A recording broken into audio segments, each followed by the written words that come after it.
मैं कई बार देखा हूँ कुछ लोग होते हैं जो कोई नया काम शुरू करते हैं या नई दुकान खोलते हैं या कोई नया वेबसाइट बनाते हैं तो उम्मीद करते हैं कि बस अब वो कामयाब होने वाले हैं। लेकिन कुछ दिन बाद जब विफलता हाथ लगती है तो सोचने लगते हैं कि साला गलत लाइन में हाथ डाल दिया, या सोचते हैं कि मुझसे होगा ही नहीं, फालतू में पैसा और टाइम वेस्ट कर दिया।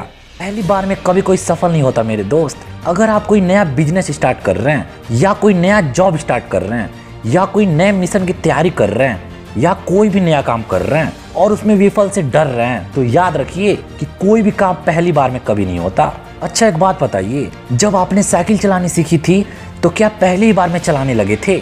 नहीं ना, कई बार गिरे होंगे। अरे कई हफ्तों तो बैलेंस बनाने में ही लग गए होंगे और हफ्तों बाद जब साइकिल चलानी आ भी गई हो तो भी भीड़ में चलाने में दिक्कतें आती होंगी।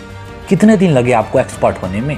हफ्तों और कई बार तो महीनों। लेकिन मेरे दोस्त, कोई काम पहली बार में सक्सेस नहीं होता। थॉमस अल्वा एडिसन ने अपना आधा जीवन निकाल दिया एक्सपेरिमेंट करने में। 10,000 बार लगातार विफल प्रयास किए, तब कहीं जाकर बल्ब का आविष्कार हुआ और इस दुनिया को अंधेरे में रोशनी मिली। सफलता समय मांगती है दोस्त। याद कीजिए, जब आप बच्चे थे तो क्या पहली बार में ही चलना सीख गए थे? अरे सालों लगी होगी, गिरे भी होंगे, तब कहीं जाकर अपने पैरों पर चलना सीखे होंगे और आज सोचते हो कि पहली ही बार में सफल हो जाओगे। ऐसा नहीं है कि लोग पहली बार में सफल नहीं होते हैं, बिल्कुल होते हैं, लेकिन ऐसा करने वालों की संख्या मात्र 1% होती है। मार्क जुगरबर्ग से पूछा गया कि आपने तो बहुत ही कम उम्र में फेसबुक बना दिया, आप तो पहले ही प्रयास में सफल हो गए। तो जुगरबर्ग का जवाब था कि ये आपको लगता है कि मेरी पहली वेबसाइट है, लेकिन ऐसा नहीं है। मैं फेसबुक से पहले 16 ऐसा वेबसाइट बना चुका था जो विफल रही थी। आपकी लगातार निरंतरता आपको सफल बनाती है मेरे दोस्त। अगली बार जब कभी मन हताश हो और ऐसे विचार आए कि बस अब मेरे बस की नहीं है,